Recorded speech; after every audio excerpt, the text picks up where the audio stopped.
Greetings, Guardians. My name is Bife here. The Witness is preparing for war. It has come to end the long conflict that it has conducted with the Traveler for untold millennia. In the process of that war, the Witness has discovered many that it saw had the potential to carry out its will.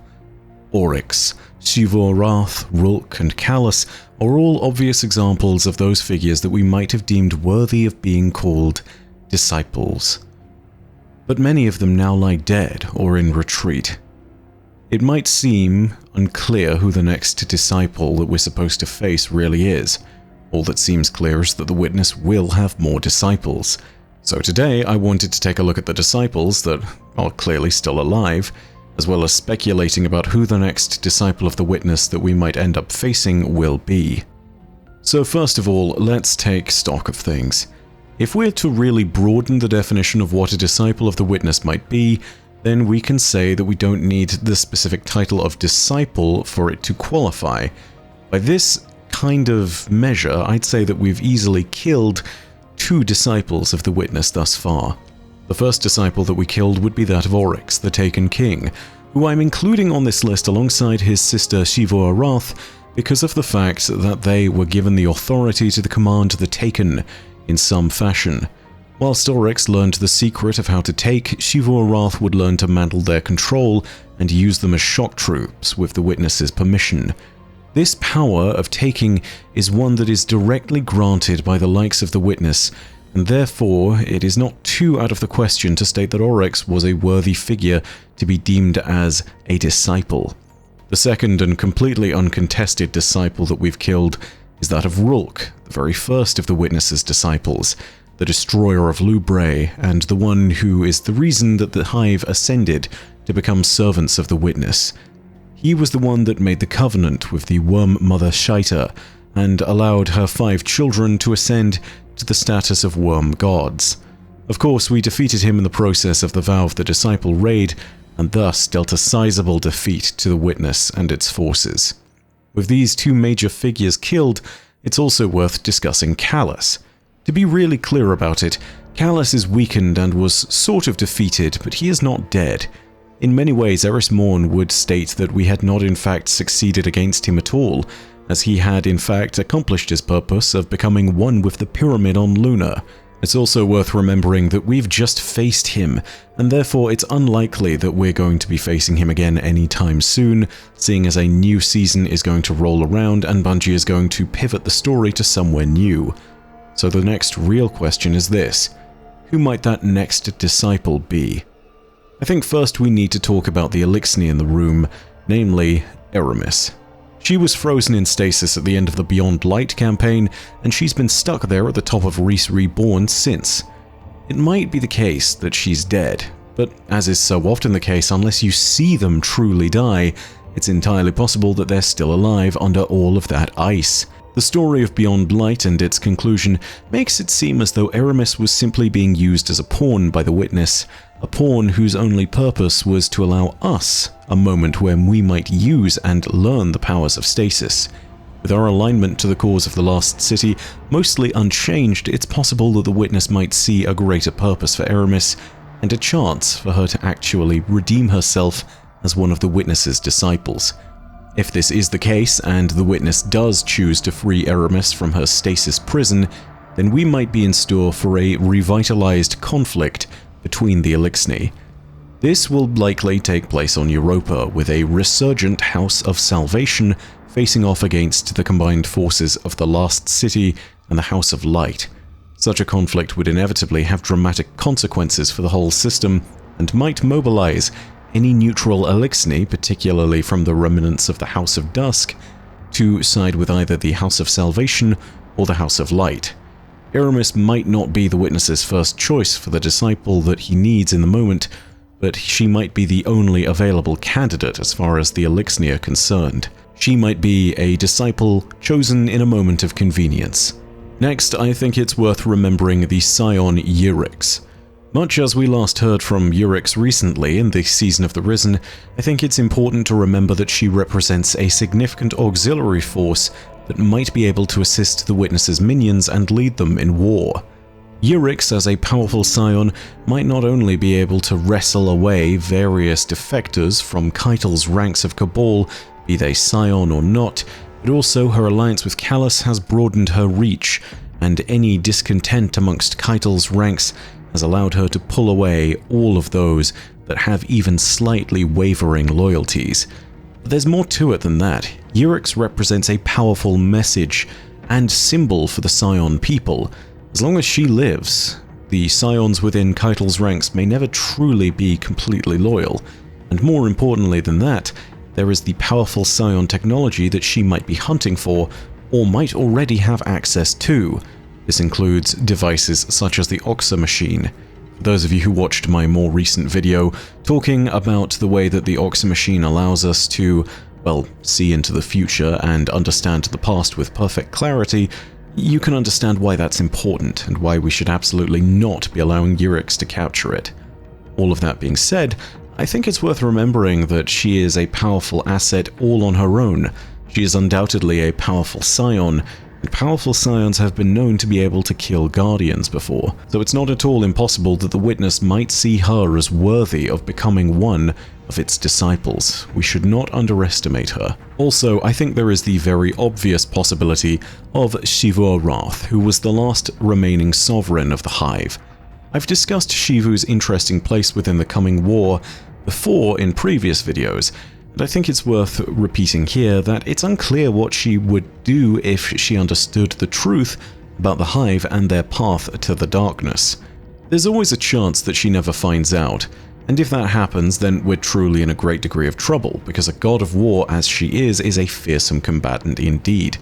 I do wonder, however, what the ramifications of Xivu Arath being able to hear the truth from a potentially resurrected Savathun might be. If she were to turn against the Witness, it might be inconsequential, or it might turn the war entirely on its head. We don't know. The Hive have always been tools to the Witness's ends, but they've been useful tools, and it's not clear whether Xivu Arath would care or would decide to turn against the Witness entirely. It is entirely possible that her purpose being war is best served at the Witness's side regardless of its betrayal. So I have no idea what we do about Xivu. As best I know, she is a wild card, but she is still most likely one of the Witness's disciples. The more mysterious possibilities for the next disciple, well, it starts with the Pyramid on Luna and also with that good old question of who is Nezarec. It's not clear what happened to Nezarec, but it seems more and more likely that he was once a disciple. It's also becoming more and more clear that the Pyramid on Luna was once under Nezarec's control. When we undertake the final mission of the Season of the Haunted campaign, it leads us to an area that is called the Chantry of the Darkest Hour, and that is significant. Not only does this match the description of what we see in the Nezarec's Whisper lore tab, as the area where Eris finds Nezarec's glaive, but also you can see in the description of the glaive that Rulk is gifting it to Nezarec as a disciple. More importantly though, listen to this line in the Nezarec's Sin Exotic, which tells us the following. He is that which is end, that which covets sin, the final god of pain, the purest light, the darkest hour, and he shall rise again. He is the darkest hour?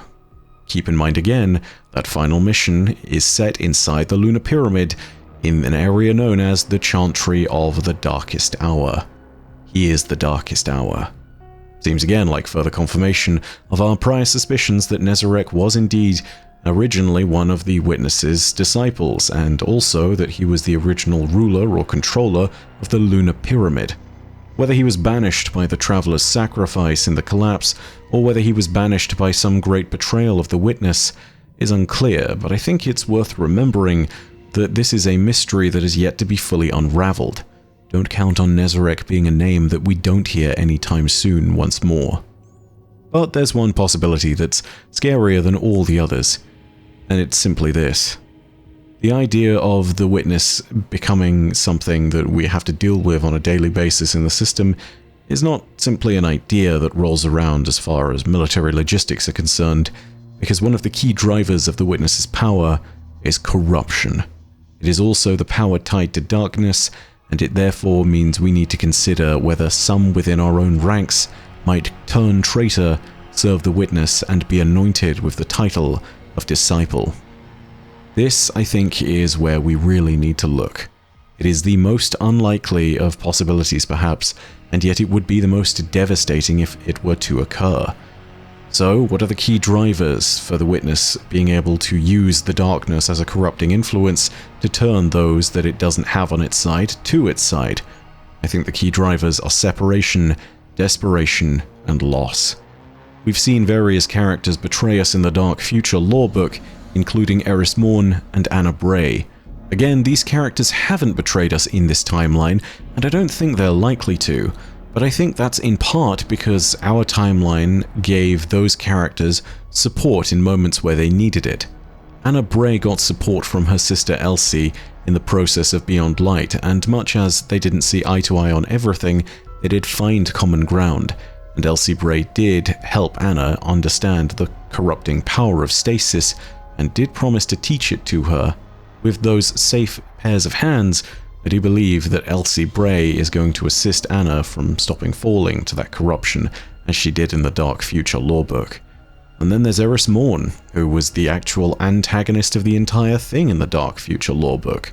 And again, Elsie Bray assisted her in understanding the greater power of stasis, and understanding how to control the corruption that is naturally rife within it. More importantly than that, she was able to assist in helping Eris remain our ally, and therefore, the Dark Future did not repeat. But in this timeline there are key differences, and whilst Eris and Anna aren't vulnerable, I think it's fair to say that there are others who absolutely are. Were it not for what happened in the Season of the Haunted, and how Zavala was able to put some of the ghosts of his past to rest, I would have said that he would have been the most vulnerable candidate for corruption. Stress and fatigue are a fact of his life right now, and everyone around him, from Empress Keitel to Amanda Holliday to Crow to Ikora, are all insisting that he should be able to take things more slowly where he needs to. I think his ability to reconnect with his dead wife has been of some monumental assistance in this regard. However, someone who I see as a lot more vulnerable in this moment is Saint 14. He and Osiris have endured so much in their time, and with the latest challenge that they are enduring, Saint 14 is getting support from his friends, but Osiris is not exactly showing signs of improvement. He is still in there, but it's not clear if he's alive or not.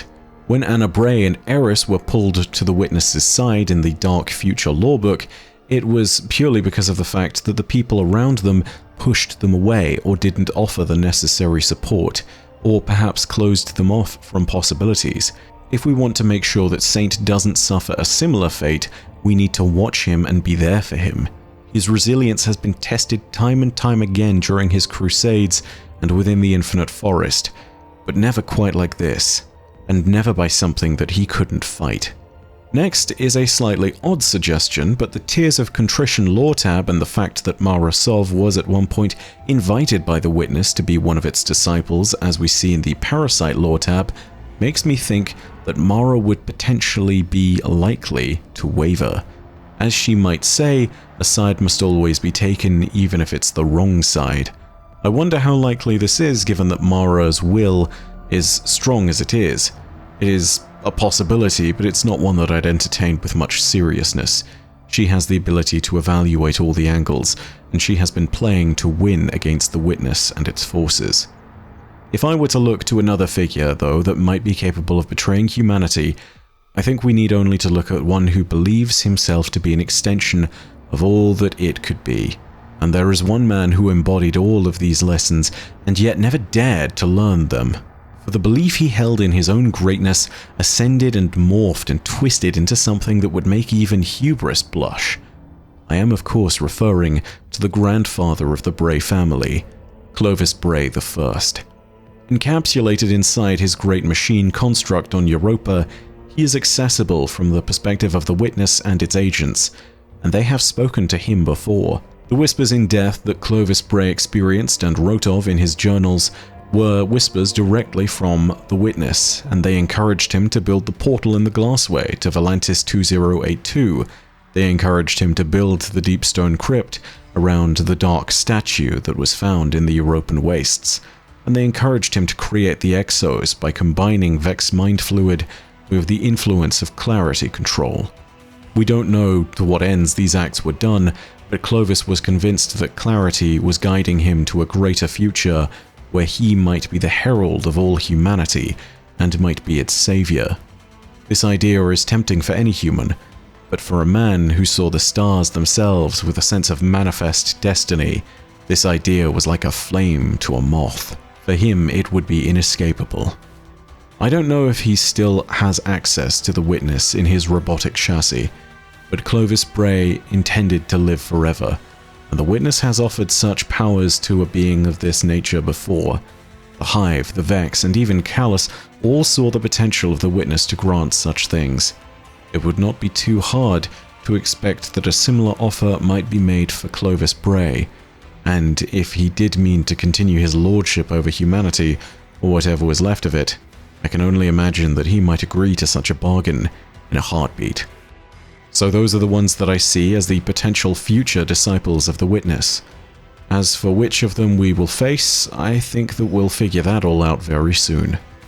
But that's all from me for now. I hope you enjoyed the video.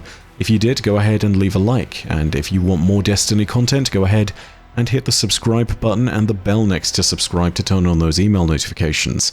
Of course, leave your own thoughts down below in the comments section as well. I'm very keen to hear what you guys think about the betrayal aspect of all of this as well, particularly when it comes to who the next disciple might be.